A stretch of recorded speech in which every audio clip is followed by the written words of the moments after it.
Welcome home to USA Global TV and Radio, a place where dreams take flight, with authentic storytelling, diverse perspectives and meaningful conversations, where global stories unite and bridges are built beyond all borders. Discover world-class education, entertainment, hope and inspiration. Together, we're building bridges worldwide. Subscribe to our channel, USA Global TV. Download our app, USA Global TV. Be our guest or join our team. Visit usaglobaltv.com. Thanks to our founder and executive producer, Dr. Jacqueline Kerbeck. Music score by Yeffy Tang from Cloud Road Music. Voiceover artist Mike Porter. Creative direction by Paul Garcia. USA Global TV and Radio, your home for global connection. All rights reserved. This video and its contents are the exclusive property of USA Global TV and Radio. Unauthorized use, duplication or redistribution in any form is strictly prohibited.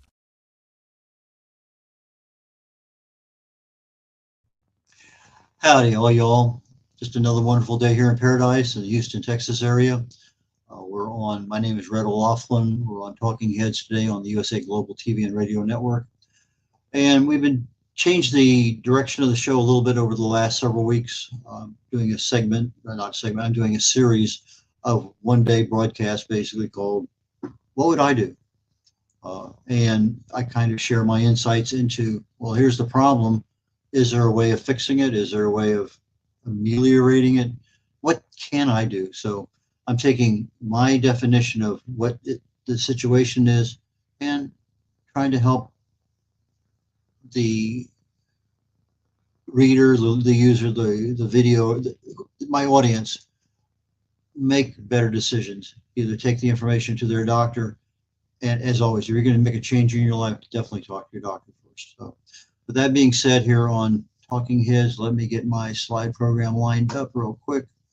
Okay, we're on Amazon Fire, Zizzle TV, E360 TV, YouTube, Roku TV, Android TV, so many different ones. Plus, we also have a series of, all of these are all live streaming, but we also have a series of podcasts that follow it pretty rapidly after everything is done. But if you're missing an episode, you want to go back and catch something, go to YouTube and then just type in the USA Global TV, and there's a couple of sites there that you can pick you up and go to the archives and pick anything out of there that you want. So that being said, a little bit about me, health awareness disclaimer. I'm a researcher, not a medical or pharmaceutical expert, never been in those businesses or those industries. My first degree is chemistry. I got five different academic degrees, all different subjects, 7 professional certifications, a couple overlapping. Retired Navy captain, a little over 31 years, been to 61 countries in the world. I specialize in cause and effect relationships. I believe if you treat the cause of a problem, you'll probably have better success than treating the symptoms, because the symptoms are the result of that cause, and the cause is still going on even if you're treating the symptoms. So things may get better because you're not seeing the symptoms, but the cause is still there. Been married 56 years, a couple of kids, 3 grandkids, and 1 great grandson who I had the pleasure of being with all day yesterday at Christmas, and he'll be 1 year old next month. I'm a best-selling author, 8 books, independent publisher, distinguished Toastmaster, a writer. I have over 1,000 original content articles on LinkedIn. And as always, this information that I'm doing today is for awareness and education. So that being said, shouldn't be saying that being said. I need to work on that one. My personal health accountability chart that we started about 2 months ago. My weight hasn't gone anywhere. Started at 195. I'm up a couple, but I've been to 7 different Christmas parties, and I'm encouraged because I haven't gone way out of whack. But it's also one of those things that as I'm eating something, there's something in my brain that says, slow down just a little bit, and I have. And again, almost nothing has changed, very incrementally up, not really down in most cases, but it's one of those ones that it's going to change, and it will change here in the next 3 weeks. So with that being said, I need to work on that one. Thank you, Dr. Jacqueline. Okay. My Joy of Ageless Health book is a good resource for the kinds of things that we're talking about today. We talk about education awareness. Awareness is essentially, I'm informed of something. It's going to rain today. I'm informed. If I wanted to know more, I may go to the meteorologist and have him talk about the MJO, the Mad-Julian oscillation, and understand why we're in phase 3. And my education allows me to understand why we're going to have the weather we're having today. So the education is a deeper understanding of that topic. Now, with people just watching my shows, they're probably aware of a couple of terms, autophagy and AGEs, advanced glycation end products. But the awareness stops there. Unless you really want to do something to improve your life by addressing autophagy or AGEs, that becomes an educational opportunity. But for most of us, our education is diet, exercise, sleep, stress management. That's all we hear about how to take care of your health. And to a large degree, if you're doing a lot of the right things, it's true. It really is. But our health is a total package. It's more than just our physical well-being. It's more than just the absence of disease. It's a combination of our mental health, our physical health, spiritual, social, relationships, and to some degree financial as to what you can do. But there's a lot of different segments of health. And we need to look at health from an awareness perspective. Okay, it's nice to know. An education perspective. Now I know what I can do. And then an action perspective. We have to do something to effective change. And change is difficult.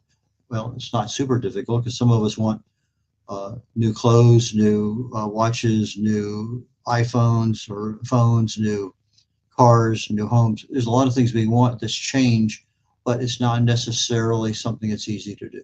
Some are easier than others. So I think most of us would agree that for our health, our goals for life are, I want to prevent disease. If I can avoid a disease, why not? I want to live longer? Yeah, with the caveat, I want to be able to do what I'm doing earlier in life in my later life. I definitely want to feel better, and I definitely want to enjoy life. My perspective is, I don't want somebody changing my diaper for the last 5 or 10 years of my life. I want to be able to do the things that I was doing 25 years ago now. Not happening, but that's my goal. Aging, just everyday living, creates health changes. It's something we go through. If you look at pictures of you 10 years ago, 20 years ago, you can see, whoa. You look at somebody on TV, you haven't seen that actor or actress for a while. Whoa, they've aged a lot. It's something that we can see, but we don't see it as we're going through it as much.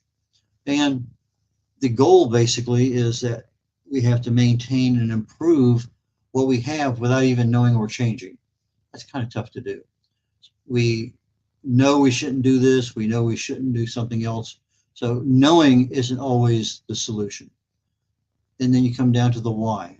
Why do we want to change? Well, there's so many change experts out there that it's kind of hard to say who's right. I think one of the more well-known ones is Tony Robbins, and his essential focus is on if pain is greater to not do something versus do something, then you're going to opt out for the greater pain. And so you have to assess, is it harder for me not to drink an extra glass of wine, or is it harder for me not to have any wine at all, which has greater pain? Is it harder for me not to have any dessert versus, let me go back for seconds. We have to assess but we don't look at pain in that same regard. It's a convenience. I like Dr. Morris Massey. I've followed him since the mid-70s. He's available on a lot of YouTubes, well worth the time. He coined a term, SEE, significant emotional event. And this significant emotional event is based on his original, back then there were CDs, DVDs, CDs. You Are What You Are When, just an audio recording. But he says that our past experiences shape, and he looked at people in their 20s who were born in the 20s, 30s, 40s, 50s, et cetera, because that's again 50 years ago. and pointed out that early on, it took 10 years to change. And then as you started getting into the 60s, you were changing once or twice within a decade. And you could easily see it in the kids. Somebody born in 1980 versus somebody born in 1985 versus somebody born in 1989. They had their own personalities and their choices were different. But he said that if something emotionally arresting happened, then you would actually consider, examine, and maybe I might possibly want to change.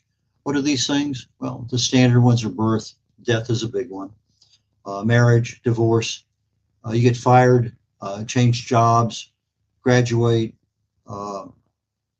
you're in an accident, you survive a particularly rough disease.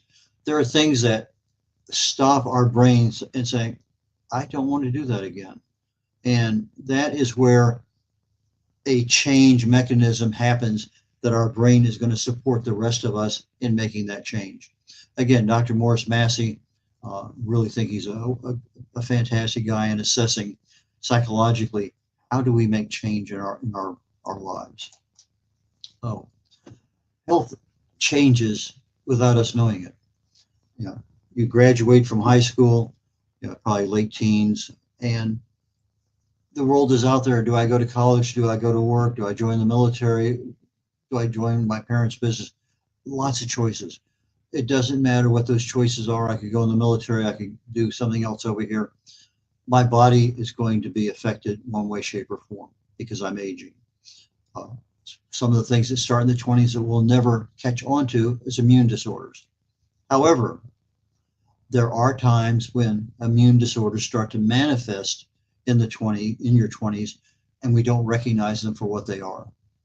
But a lot of chronic conditions start in our 20s, but it takes 10, 20, 30, 40 years for something to develop. Maybe a melanoma might take 40 years to develop. It's there, we're looking at it, but we don't do anything about it. Or, yeah, I'm kind of out of breath all the time, but it's not stopping me from doing what I want to do. Well, why are you out of breath? A lot of chronic conditions start in our 20s and we just ignore them. Some of the things that we should not ignore in our 20s, sleeplessness, a little bit of depression, anxiety, and those could be related to food and vitamin deficiencies, mineral deficiencies, but it's not something that's normal. But mental health is a major part of our lifestyle. We do things for better health, but we don't really pay a good close attention to the mental health aspect of things. Obesity, some people have a starter kit and they're already going on that. Cancers take 40, 50 years to manifest. If you knew what you were looking for, you'd never find it, even though it's there. Cardiovascular disease, a lot of things are there that are starting, and we don't have the ability to really identify what those things are. But now I get into my 30s. And this is the first time that you can actually start to see a decline in your health. Whether it's 30, 35, 40, it's at some point in time in your 30s, you're typically going to feel a little bit more tired. You're going to value your sleeping a lot more than you ever had before. You're going to have some level of metabolic slowness. And that's going to be seen, well, it's a little bit harder to lose those extra 5 pounds. Things just aren't working the same way they were before. I can't get to sleep as easy. I wake up, I'm tired. A lot of metabolic things are happening. It's just happening at a slower rate, so we're not noticing it. It's just something that's just a little tired, fatigue, did too much yesterday. We're having muscle loss, but we're not seeing it. We might be able to see it if we're measuring strength and endurance, but we're losing a little bit. Our skin's starting to become a problem, maybe losing a little bit of elasticity, but it's not there yet, but it's beginning. Hormones, again, if we're not in balanced nutrition all the time, a lot of issues are beginning in our 30s with hormones. Bone density, if you're living in an environment, and if you're keeping your body in an environment where it's acidic all the time, below 7.0 on the pH scale, your body eventually is going to leach calcium from the bones to maintain proper pH of your bloodstream, which is 7.4 plus or minus a little bit. So you really need to be concentrating on an alkaline environment in your body in order not to lose bone density. But again, we don't know about that because we're not aware of it. It's going to happen somewhere down the road. You're going to get a bone density test and you say, whoa, I didn't know that. And now they're going to try to give you all sorts of things to fix it. When it's not difficult to fix, but we really should start earlier than our 60s or 70s. Our skin is changing in our, I already talked about that. Dementia may see some very early signs, but most cases not. Cancer, again, you may have something going in there, maybe the size of a pinhead or something bigger. Can't find it even if you're looking for it. But things are developing. Cardiovascular disease, plaque is adding up, hypertension starting, a lot of things in our 30s. 40s, again, more hormonal shifts, probably more related to our diet and our nutrition, but a lot of it is actually programmed aging because these hormones are not produced as much as they were before. Well, if I know which ones they are or the precursors, I might be able to give them a boost. You can see facial changes, real aging starts then. A lot more noticeable muscle loss, but many of us, most of us need reading glasses. Our mental acuity starts to become in question. Where did I leave that? I can't think of that word. Our joints, weight management, very difficult. May or may not start having urinary issues. A lot of metabolic changes inside, a lot dealing with your digestive ability. So we get into our 50s. Now again, our muscles, our bones, menopause, things are happening all around us. And we can see our muscles. We may be able to feel the aspects of menopause, but we probably don't feel a thing with our bones. But it's happening. Our bones used to be very, very strong. They're not brittle. They're not in extremis, but they're working their way there. Our vision issues, if we haven't gotten glasses, we're probably in an area where I need reading glasses to read. I might need a long distance glasses to drive. Our hearing is really starting to become an impact, especially if you were in military or in some industry that had a lot of noise with it.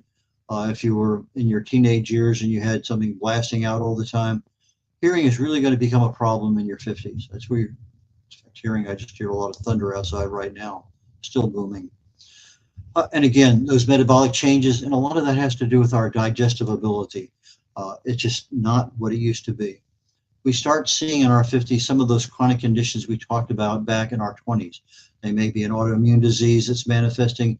It may be something as early as cancer, COPD, a lot of things that become chronic because we never addressed them. Okay, we are here for awareness. If you're in your 30s or 40s, or you have somebody in your family, these are things that we ought to start paying attention to and begin some process of improving. We have an increase of risk of everything that's not good for us. Hypertension is pretty much not with most people, but it's knocking on the door of everyone. Depression, well, part of that's the fact that if you're in your 50s, your parents are probably in their 70s or 80s, if they're still alive, a lot of issues with them that you're worrying. Your kids are out of the house. You're having more time now to yourself. You're starting to see things. I don't want that. And how do I go about making those changes? So 50s is one of those delicate time frames. Let's talk about the 60s. Very definitely a lot of physical changes happening in our 60s. Our strength starts to wane significantly. Balance can become an issue. We usually might just catch ourselves a little bit. You lift up a little vertigo, a little dizziness, reach out for something.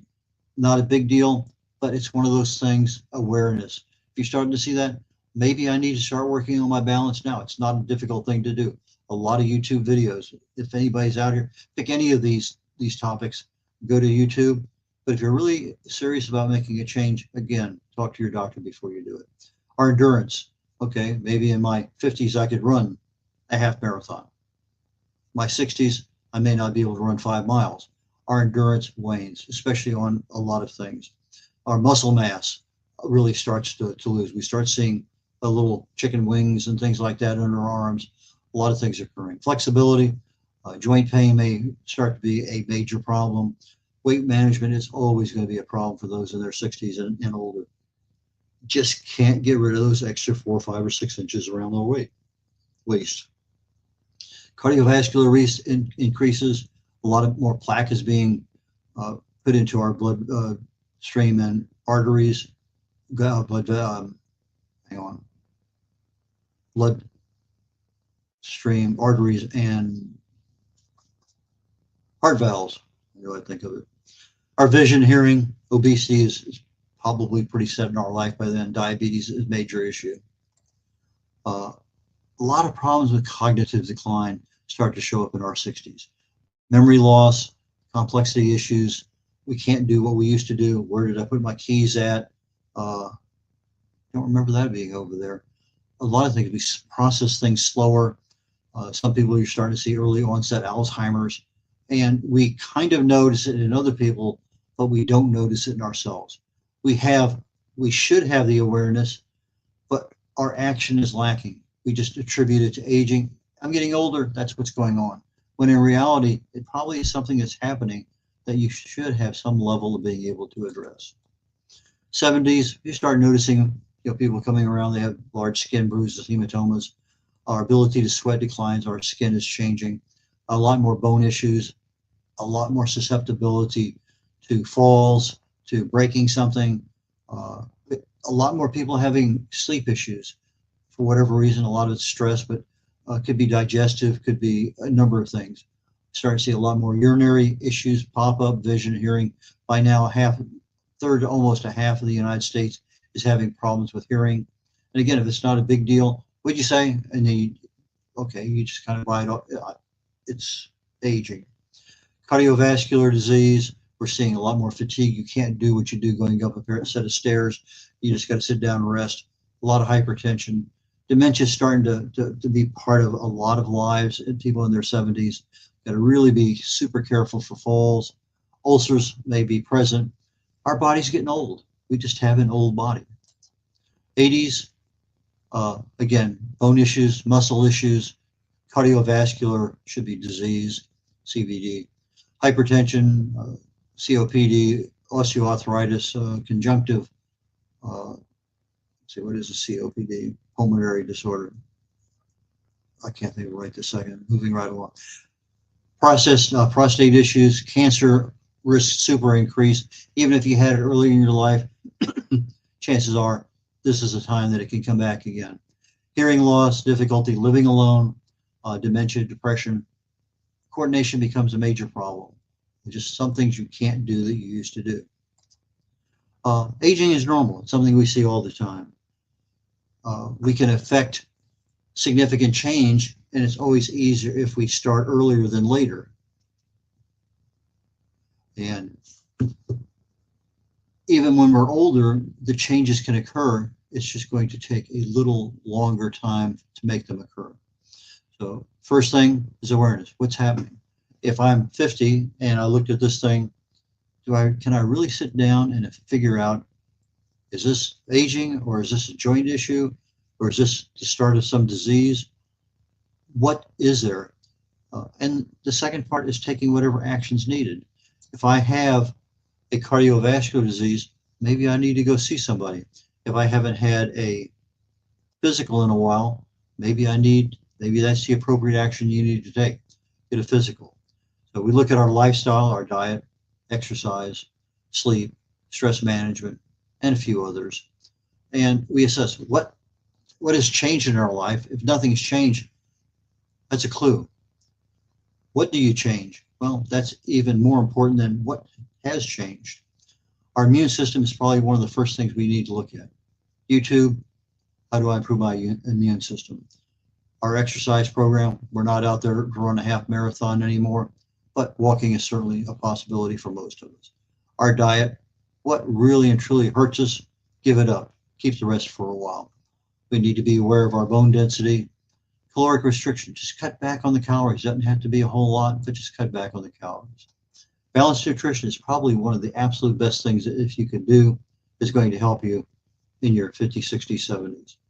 Quality sleep is difficult to attain when you get older, but again, maybe stress management is one of those things that you need in order to de-stress and get to sleep comfortably. Cardiovascular health, a lot of it's associated with expectations. If my grandfather died at 55 of a heart attack and my dad died at 52 of a heart attack, my expectations, I'm not going to make 60. We need to concentrate our expectations on the healthy aspects of living, not on what happened to somebody else that might affect us. We are our own individual human body, and we have our own needs, and the expectation should always be on the positive side of things. I talked about the annual assessments, but if I were looking at two things and I'm in my 70s, late 70s, what should I really and truly be concentrating on? One is my mitochondrial and my cells. I want to give a lot of attention to that to keep it healthy, and I want to reduce visceral fat. Those are the two main things. So diet, exercise, go to YouTube, type in visceral fat, and follow the experts. Some of them are super simple, just adding a couple things to your diet. Supplements, stress management. A lot of those things are all interrelated. My mitochondrial health, again, diet, exercise, stress, sleep. All those things help. But again, I looked there this morning, there's dozens of things on mitochondrial health, some that are super simple, some that are a little bit more involved, but when it all boils down to everything that we're doing, it's our gut. What is our microbiome? If I need a good gut for digestion, then I need to eliminate toxins, which means I need to read labels. I need to be aware of what I'm eating. And again, YouTube is an excellent source for that. So skip that one. My name again is Red O'Laughlin. My website is red.olaughlin.com. That's REDOLAUGHLIN. REDOLAUGHLIN.com. And I can be reached at red@redolaughlin.com or red.olaughlin@gmail.com. And my books are available through my website or on Amazon. So that being said, I wish you all the best here for the remainder of 2024, and I look forward to seeing you in 2025. Bye now, y'all. In a world full of noise, misunderstandings, and interruptions, master the art of listening with Dr. Jacqueline Kerbeck. Dr. Jacqueline Kerbeck is the listening mentor of USA Global TV and Radio and the Amazon #1 best-selling author of Mastering the Power of Elevated Listening. Elevate your listening. Elevate your life.